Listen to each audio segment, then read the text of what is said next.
Under 14 సెలక్షన్కి వచ్చిన పిల్లలందరినీ కూడా ఇప్పుడు క్యూ లైన్లో సెట్ చేస్తూ ఉన్నారు. ఇక్కడ పోలీస్ సిబ్బంది అయితే ఇప్పుడు చేకూరారు ఇక్కడికి. పోలీసు వాళ్ళంతా కూడా వచ్చి వాళ్ళు ఇప్పుడు పేరెంట్స్ని సపరేట్ పిల్లల్ని సపరేట్ చేసి పిల్లలకి క్యూ లైన్ పద్ధతిలో వాళ్ళను 1 by 1 ఇక్కడికి పంపిస్తూ ఉన్నారు. మనతో పాటు మరి ఇక్కడ సిఐ గారు ఉన్నారు, మాట్లాడే ప్రయత్నం చేద్దాం. సార్, ఇప్పటి వరకు చాలా ఒక ఉద్రిక్తమైన వాతావరణమే నెలకొంది అనుకోవచ్చు. ఇప్పుడు మరి ఎలాంటి చర్యలు చేపడుతున్నారు సార్ పిల్లలు? ఉద్రిక్తమైన వాతావరణం అట్లాంటిది అయితే ఏం లేదండి. కాకపోతే పిల్లలు వాళ్ళతో పాటు పేరెంట్స్ కూడా అంటే కొద్దిగా ఎక్కువ సంఖ్యలో రావటం అనేది కొద్దిగా గ్యాదరింగ్ ఎక్కువ కనపడ్డది. మేమైతే స్టార్టింగ్ నుంచి కొద్దిగా ఆర్గనైజ్ చేస్తూనే ఉన్నాం. ఇప్పుడే పేరెంట్స్ కూడా చెప్పడం జరిగింది. వాళ్ళ దాంట్లో అందరూ కూడా గుమిగూడకుండా పిల్లలందరినీ ఒక లైన్లో వాళ్ళని అలో చేయమని చెప్పినాం. తర్వాత ఈ ప్రాసెస్ అనేది మేము హెచ్ఏ వాళ్ళతో కూడా మాట్లాడటం జరిగింది. ఈవినింగ్ వరకు కూడా ఈ సెలక్షన్ ప్రాసెస్ ఉంటుంది. లోపల 5 నెట్లలో కూడా selectors they are conducting selections. మేము కూడా హెచ్ఏ వాళ్ళకి చెప్పినాం.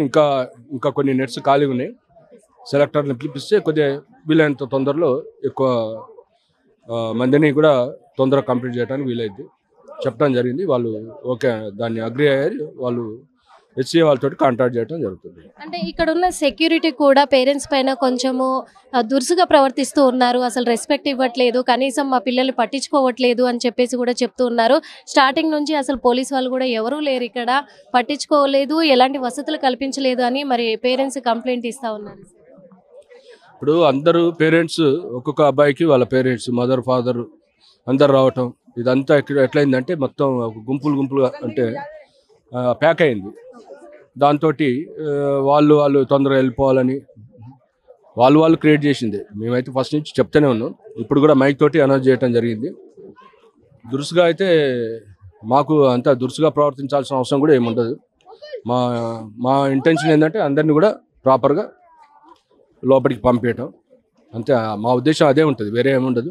యాక్చువల్గా ఎప్పుడైనా కానీ ఏ ప్రోగ్రామ్ కండక్ట్ చేసినా ఇక్కడ హైదరాబాద్లో ఎలాంటి అంతరాయాలు కలగకుండా అంత భారీ బందోబస్తుతోటి కూడా ఇక్కడ నిర్వహించేవాళ్ళు. కానీ ఈసారి ఎందుకు సార్ మరి ఇలా ఎలాంటి సెక్యూరిటీ లేకుండా కానీ వసతులు లేకుండా ఎందుకు ఇలా అయింది? ఫస్ట్ ఆఫ్ ఆల్ వీళ్ళకి కూడా హెచ్ఏ వాళ్ళకు కూడా ఇంతమంది వస్తారని లేదట. వాళ్ళు మామూలుగా ఒక అనౌన్స్మెంట్ చేసి అంటే ఈరోజు ఇట్లా సెలక్షన్ ఉందని చెప్పడం జరిగింది.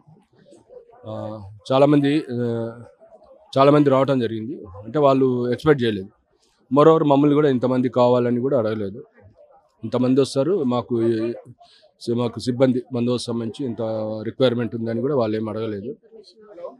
అయినా మేము తెలవగానే మేము వచ్చినాం. నేను మా ఇన్స్పెక్టర్లు తర్వాత ఎస్ఐలు అందరూ కూడా వచ్చి ఒక సిస్టమేటిక్ మేనర్లో వీళ్ళని లోపలికి పంపించడం జరుగుతుంది. ఇప్పుడు మరి పేరెంట్స్ ఇక్కడ పిల్లలకి నిల్చోవడానికి కనీసం ఒక నీడ లాంటిది టెంట్ లాంటిది అరేంజ్ చేస్తే బాగుంటుంది అని అంటున్నారు. రేపు కూడా మళ్ళీ సెలక్షన్స్ ఉన్నాయి కాబట్టి ఇంకా క్రౌడ్ పెరిగే అవకాశం ఉంది అంటున్నారు. రేపటికి ఏర్పాట్లు ఎలా చేస్తారు? మేము చెప్తామండి, హెచ్ఏ వాళ్ళకి చెప్తాం. ఈ అరేంజ్మెంట్స్ ఉంటే బాగుంటుందని మేము సజెషన్ ఇస్తాం. Thank you so much sir.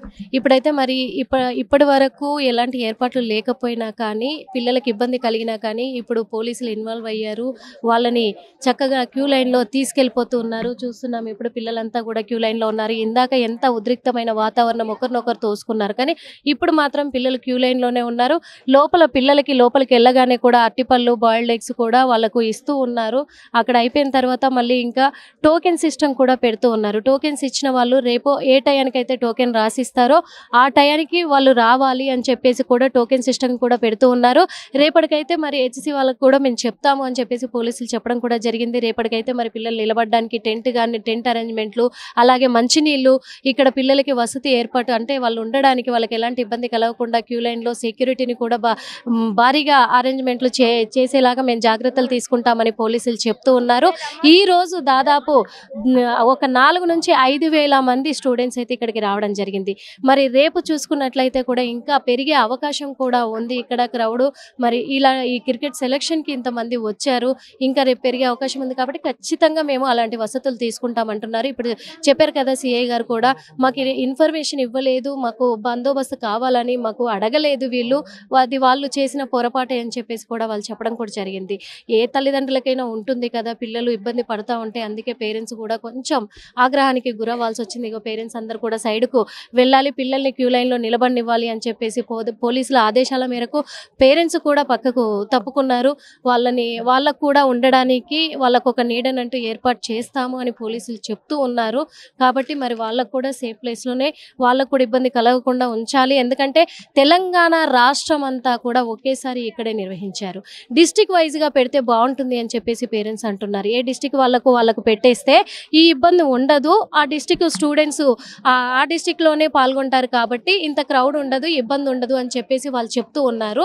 అలాగే డిస్టిక్ వైజ్గా ఉన్నప్పటికీ ఇక్కడ హైదరాబాద్లో నిర్వహించినప్పటికీ కూడా హైదరాబాద్లో కరెక్ట్ వసతులతోటి ఇక్కడ నిర్వహిస్తే బాగుంటుంది అని చెప్పేసి కూడా అంటున్నారు. ఇక్కడ చూస్తున్నాం ఇప్పుడు గ్యాప్ ఉంది, పిల్లల మధ్యలో కూడా క్యూ లైన్లో గ్యాప్ ఏర్పరచుకుంటూ ఒకరికొకరికి ఇబ్బంది కాకుండా మనం చెప్పాము ఇందాక అట్టిపళ్ళు కూడా ఇస్తున్నారు అని చెప్పేసి పిల్లలే చేతిలో పట్టుకొని ఉన్నారు. ఇక్కడ అలాంటి ఏర్పాట్లు కూడా ఓకే ఇప్పుడైతే ఇబ్బంది కలగకుండా చూసుకుంటూ ఉన్నారు. ఏదేమైనప్పటికీ రేపటికి ఇక్కడ టెంట్ల అరేంజ్మెంట్ కానీ వాటర్ అరేంజ్మెంట్ కానీ అన్ని విధాలుగా కూడా ఇక్కడ ఏర్పాట్లు చేసి పోలీసుల సెక్యూరిటీ కూడా ఇక్కడ ఉంటుంది అని పోలీసులు చెప్పడం జరిగింది. ఇక మీదట ఈ సెలక్షన్ కూడా విజయవంతంగా సాగుతుంది. కానీ నెక్స్ట్ ఇలాంటివి పెట్టారు అంటే కనుక ఏ డిస్టిక్ వాళ్ళకు అక్కడ అరేంజ్ చేస్తే అక్కడే సెలక్షన్ జరిపిస్తే బాగుంటుందని పేరెంట్స్ కోరుకుంటున్నారు. ప్రభుత్వం కూడా కొంచెం దృష్టి సారించి మంచిగా వాళ్ళకి ఎలాంటి ఇబ్బందులు కలగకుండా అన్ని ఏర్పాట్లతోటి ఇలాంటి సెలక్షన్స్ పెడితే పిల్లలు కూడా ఆసక్తికరంగా వాళ్ళ పోటీలో వాళ్ళు నెగ్గగలుగుతారు అని చెప్పేసి పేరెంట్స్ అంటున్నారు. ఎందుకంటే తెలంగాణ రాష్ట్రం మొత్తం జిల్లాల వాళ్ళు కూడా ఇక్కడే ఉన్నారు, ఇక్కడికే వచ్చారు కాబట్టి ఎక్కువ క్రౌడ్ పెరిగిపోతుంది. అదే ఇక్కడ ఉన్న విషయం కూడా అది ఇక్కడ జరుగుతున్న విషయం. రేపటికైతే ఎలాంటి ఇబ్బంది జరగకుండా చూసుకుంటామని పోలీసులు చెప్పారు. కాబట్టి ఇప్పుడైతే ఈ సెలక్షన్స్ కొనసాగుతూ ఉన్నాయి, మూవ్ అవుతూ ఉన్నాయి, చూస్తున్నాము. మరి కెమెరామెన్ విజయ్తో Nirmala RTV. Local to global news at your fingertips. మీ చేతిలో ఒక ఆయుధం. Download raw TV app. Media legend Ravi Prakash is back.